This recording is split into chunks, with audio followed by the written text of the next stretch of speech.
My mistakes have been put on the public stage. Other people's mistakes aren't. And there are many things that are good, but good news doesn't sell papers, and bad Fergie sells. Now it's payback time. Meghan and Fergie are both exactly the same. People say, oh, Fergie never talked bad about the royal family, because Fergie was literally blackmailing the royal family, because Fergie has been part of the shady deals that Andrew has done and some of King Charles. The Virginia Giuffre book, Prince Andrew believed it was his birthright to have sex with me. It's a horrible, horrible quote. It shows just how entitled this man really was to these things. Britain's former Prince Andrew. The reports are that Prince Andrew, the former Prince Andrew, has been arrested. Andrew Mountbatten Windsor was reportedly taken into custody on his 66th birthday.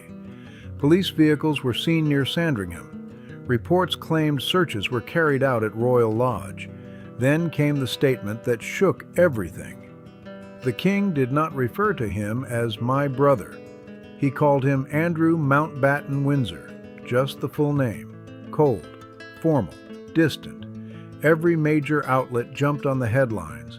But there's another angle people keep whispering about, the woman who suddenly vanished. Sarah Ferguson has not been seen in public since September. Her business ventures have reportedly slowed down. Some charity partnerships quietly distanced themselves. And now speculation is running wild that she is overseas, keeping quiet while the storm grows louder. That's the part people can't stop talking about, because when pressure rises at the top, everyone connected feels it. This whole situation didn't just pop up overnight. Some say the roots stretch back more than 3 decades, all the way to a famous balcony moment in the south of France that once dominated tabloids. Old stories have a way of resurfacing when new headlines explode. Here's what's been reported so far. On February 19th, several unmarked vehicles arrived at Wood Farm on the Sandringham estate. Officers from Thames Valley Police arrested Andrew on suspicion related to alleged misconduct connected to his past public trade role. Authorities have not confirmed final outcomes, and investigations are ongoing. That part matters. Allegations are not convictions, but the seriousness of the claims grabbed attention fast. Then came that royal statement. No family warmth, no soft language, just a full formal name. And the problem that Charles also has is that he allowed Beatrice and Eugenie to keep their princesses' titles. They are still Princess Beatrice, Princess Eugenie. You know, do you remember when the story first emerged, people going, how could Fergie take her little daughters to see a convicted paedophile 5 days after he was released from prison? And then we found out the nuance that they weren't little girls, they were 19 and 20 at the time. And don't forget... Just the age he liked. Yeah. There is no sympathy for this lying grifter. She has shown her true colours. She is an utter disgrace. She is an embarrassment to the monarchy. For many watchers, that felt symbolic, like a public line being drawn. Not emotion, protocol. And in royal circles, protocol speaks volumes. But under the headlines, 3 women connected to past controversies suddenly found themselves back in the spotlight. Their stories resurfaced. Old interviews, old claims, old debates. It all came rushing back. And then there's Sarah, last publicly seen in September 2025. After that, reports placed her in the French Alps, then the UAE, then Doha, Qatar. No confirmed location, no public comment, no appearance beside Andrew during the reported arrest. That silence hit different. This is the same woman who remained living alongside her ex-husband for nearly 2 decades after their divorce. Her parents were very extravagant, lived beyond their means, were in debt. I wouldn't quite say social climbers, but they were networkers and pretty ruthless and pretty promiscuous. So she didn't have a great sort of background to come from. Sarah Ferguson attended Tom Inskip's wedding in Jamaica in 2017. Meghan Markle was flown in private plane, allegedly belonging to Rob Burkle. Harry flew economy plus from the United Kingdom to Jamaica. And Fergie, Eugenie, and allegedly Andrew were at that wedding. Through media storms, through criticism, through years of public scrutiny, Now she's nowhere to be seen. And when someone that visible goes quiet during a crisis like this, people notice. Suddenly, she wasn't there for what many are calling the biggest moment of all. And that's when things started looking even more serious. Between February 13th and 16th, just days before Andrew's reported arrest, 6 companies where Sarah Ferguson was listed as sole director filed paperwork to be struck off. Every single one. At the same time, her charity, Sarah's Trust, announced it was closing down. Several UK charities also confirmed she was no longer serving as patron. In a matter of days, her public business profile looked like it had been wiped clean. When someone restructures their entire professional life that fast, people don't just shrug. They start asking what might be ahead. Then more past headlines resurfaced. Published reports from years ago showed that Fergie visited a convicted financier in Miami shortly after his release from prison. In previously reported emails, she referred to him in warm terms and asked about possible work opportunities, saying she needed financial support. Those details were widely covered at the time and sparked intense media scrutiny. A source quoted in earlier coverage claimed she was seen as someone who could offer introductions to Andrew. These were allegations reported publicly, not legal findings, but the optics were powerful. Fergie, to me, she is more dangerous than anybody. You know, I started to think, this guy, Andrew, what he's done to this family is absolutely appalling, isn't it? Yes, yes. What happened 90 years ago, the Nazi-sympathizing King, Edward VIII, abdicated. If you're old enough to remember the summer of 1992, you know this story didn't start yesterday. August. A private villa in Saint-Tropez. A photographer with a long lens. Photos of Sarah Ferguson and her financial advisor, John Bryan, splashed across front pages worldwide. The images triggered outrage and headlines that refused to fade. At that time, Princess Beatrice was 4 years old and Princess Eugenie was 2. They were at the villa as well. Fergie had been staying at Balmoral with the royal family earlier that summer. When those photos broke, reports claimed Prince Philip confronted her with the newspaper. Princess Margaret reportedly wrote a letter expressing deep disappointment. Queen Elizabeth II later described 1992 as her annus horribilis, a year filled with royal turmoil. Fergie's standing within the family changed dramatically after that. But here's where critics see a pattern. In 2010, there was the widely reported cash for access controversy, where hidden camera footage appeared to show Fergie discussing access to Andrew in exchange for money. She later apologized publicly for what she called a serious lapse in judgment. In 2019 came Andrew's televised interview that drew major backlash. This isn't the first scandal that she's weathered in the last 30 years. So I was surprised in some ways that she has survived as long as she has, both in terms of her endorsements and commercial appeal and in terms of the work she does with charity. Her man serves her no purpose. Does that sound familiar? Fergie saying, oh, you know what? I'm done.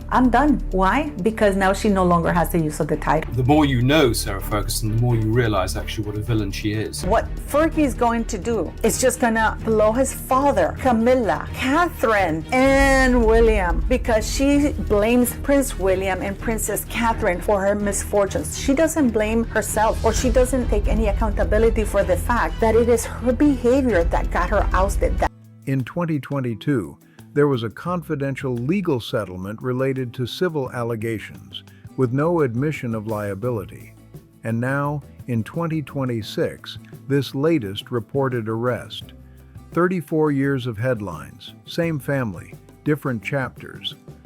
After decades of controversy, some observers question whether Andrew and Fergie ever truly separated beyond the legal paperwork. They remained close for years after their divorce, even living under the same roof at times. That closeness has always sparked curiosity. And right in the middle of all this are 2 women who never chose the spotlight drama. Princess Beatrice and Princess Eugenie have spent their adult lives building independent careers. Beatrice launched a consultancy. Eugenie works in the art world, both are married, both are mothers. Multiple royal commentators say they've worked hard to create stable lives separate from the turbulence of the past. And now, once again, the family name is back in headlines they didn't write. And here's the word insiders reportedly used: duped. Because Andrew allegedly told his daughters again and again that he had done nothing wrong. The same message he is said to have given Queen Elizabeth II. The same reassurance reportedly given to King Charles III. And for a long time, they believed him. But now, the reactions between the sisters couldn't look more different. Princess Beatrice has remained in contact. She was photographed horseback riding with her father and her child just weeks before the reported arrest. She also invited him to attend her younger daughter's christening. Sources describe her approach as quiet damage control, staying close, staying calm, keeping life steady in the Cotswolds. No dramatic public statements, no visible distancing, just a low profile and loyalty to her dad. Princess Eugenie, though, is said to have taken a very different path. Multiple outlets report she has cut off contact entirely. No calls, no visits, total silence. One insider even compared it to other high-profile family rifts, describing it as a complete break. That's serious, and there may be deeper reasons behind it. Meghan, this is historic. There has not been a crisis like this in 90 years. Our next guest has a long history with the royal family. Piers Morgan has met Andrew, knows his ex-wife Fergie, and their daughter as well. He joins us now on the phone. Hey, Piers, did you ever think it would come to this? You know, I was beginning to fear it might, but when it actually happens, it is an absolute bombshell. I mean, to put this into context, there has been no member of the royal family arrested in my lifetime. I'm 60 years old. Sarah Ferguson is as cunning and as deviant and as skanky as Rachel Meghan Markle. She just was lucky that when she was doing all her skankiness, the internet was not around. Eugenie co-founded the Anti-Slavery Collective, an organization focused on combating human trafficking and exploitation. The mission of that group places her publicly on the opposite side of the kinds of allegations that once surrounded some of her father's former associations. The contrast hasn't gone unnoticed by commentators. It's a tough position for anyone to navigate, especially in the public eye. Reports also suggest both daughters were upset not only by their father's controversies, but by past headlines involving their mother. Old emails that resurfaced years ago, in which Sarah Ferguson used overly warm language about a controversial figure, were widely circulated in the press at the time. Beatrice and Eugenie, like the rest of the world, would have seen those reports. And imagine building your own career, your own identity, trying to step out of chaos, only for those headlines to resurface again.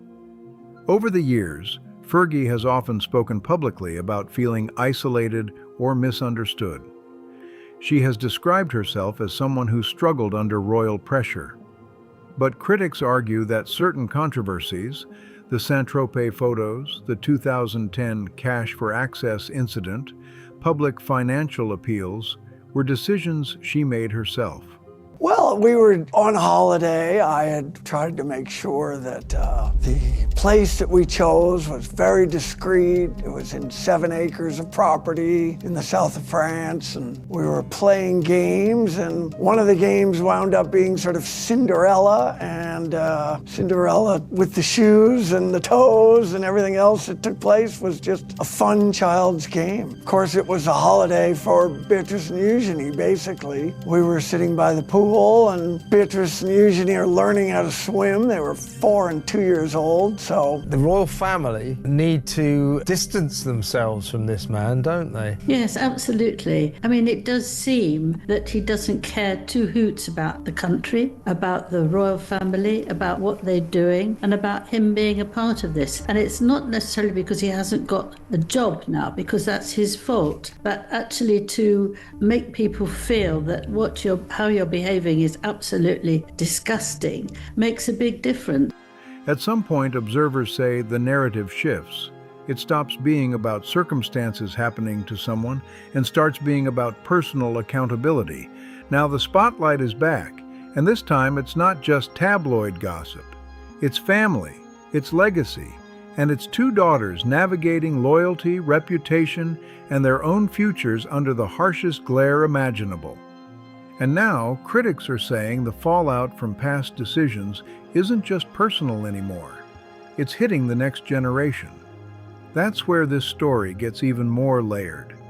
Because whether people like it or not, Sarah Ferguson and Meghan Markle have been compared for years, and the similarities are hard to ignore. When Prince Harry first introduced Meghan to the royal circle, it reportedly happened at Royal Lodge. Harry himself shared in interviews that Fergie helped Meghan practice her curtsy before meeting Queen Elizabeth II. He described how Fergie stepped outside, demonstrated it, and Meghan followed her lead.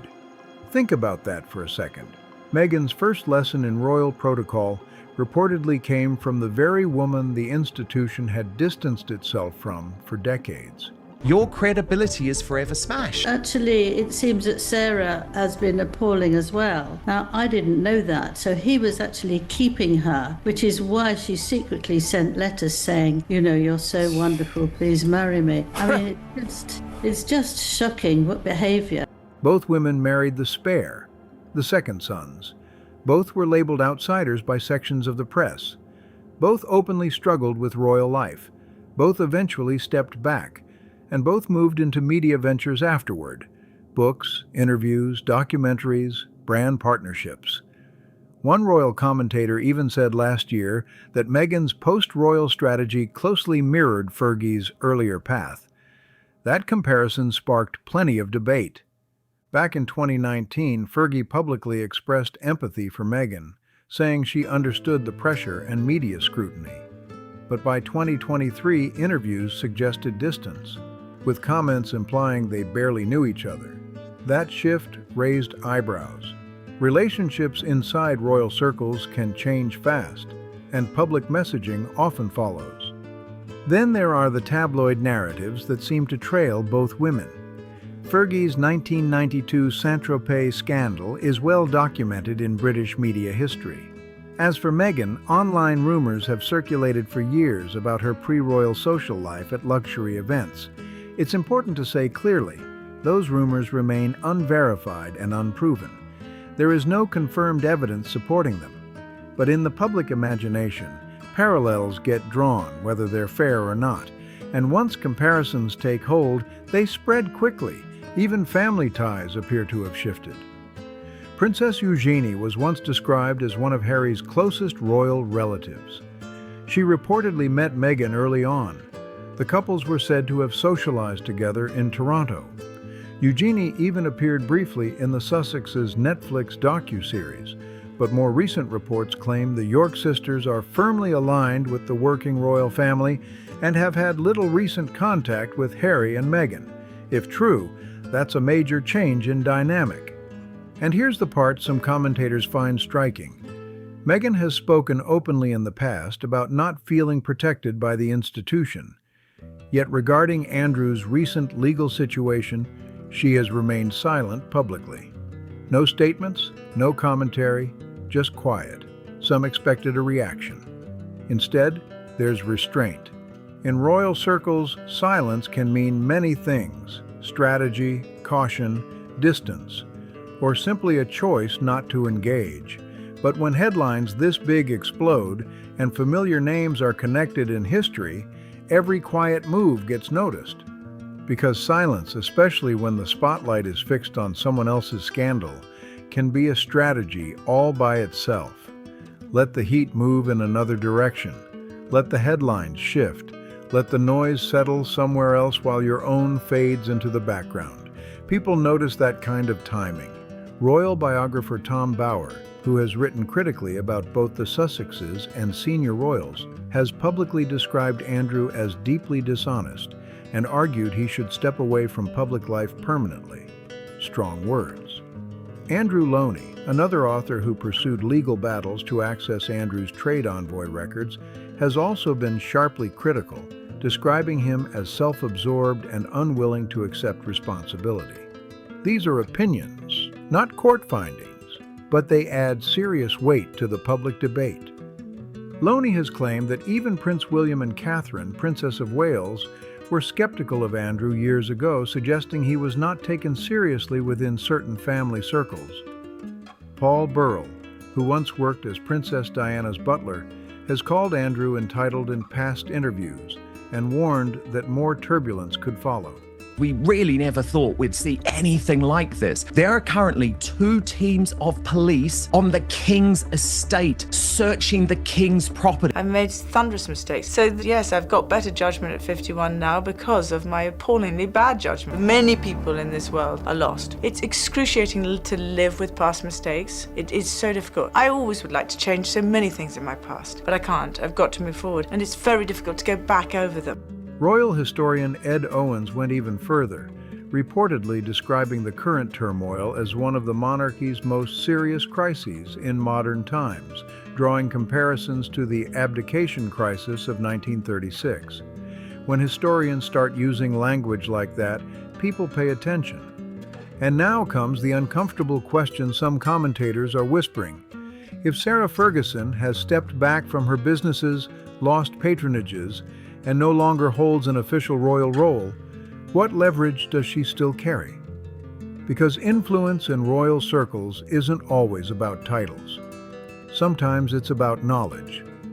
One media analyst suggested bluntly that Fergie possesses decades of first-hand experience inside palace walls, and that publishers or streaming platforms would likely pay heavily for exclusive insight. That's speculation, of course. There is no indication she plans to speak out, but the mere possibility keeps observers talking. Reports have also claimed she and Andrew were asked to vacate Royal Lodge, though official palace details remain limited. Andrew reportedly moved earlier this year. Sources have described Fergie as reassessing her housing situation, possibly considering staying near family. For someone who once lived in a 30-room residence in Windsor Great Park, that shift would be dramatic. Still, much of this remains based on media reporting rather than confirmed statements. Think about the optics. A woman who witnessed the breakdown of Charles and Diana's marriage. A woman who saw Andrew at the height of his public influence. Someone who experienced both royal privilege and public backlash up close. She watched how the institution responds during crisis moments. She saw how narratives are shaped. To be clear, there is no confirmed plan for any tell-all. But commentators argue that if she ever chose to share detailed accounts, it would ignite enormous global interest. That's not a threat. It's an observation about how modern media works. Streaming services, publishers, and tabloids compete aggressively for insider perspectives. Right now, Andrew faces legal scrutiny and intense public examination. But some analysts suggest the longer-term reputational risk to the monarchy may come from internal fractures rather than courtrooms. If relationships deteriorate further, if loyalty shifts, if private tensions become public, that's where institutions feel real pressure. At this moment, everything is speculation layered on top of unfolding events. Investigations are ongoing. Family dynamics remain private. But in a world where information travels instantly and silence itself becomes a headline, even the quietest player in the room can hold the most power. And that's what has royal watchers leaning forward, waiting to see who speaks first, or who keeps saying nothing at all. They arrested Andrew on his birthday. But the headline that truly rattled royal watchers isn't just the arrest. It's the silence from the one person who has seen decades of it all up close. The monarchy may have prepared for legal battles and media storms, but quiet from someone with that much history? That's unpredictable. Commentators say Fergie understands the dynamics. She knows the world is watching. Meghan is watching. Beatrice and Eugenie are navigating the fallout in real time. And the institution that spent years managing controversies now faces a moment where the clock feels louder than ever. 34 years of headlines have led to this point. Some families unravel slowly across generations. The York struggles unfolded within one lifetime, fast, public, and impossible to ignore. What do you think happens next? Drop your thoughts in the comments. This is Vintage Pulse. If you haven't subscribed yet, now's the moment. See you in the next one.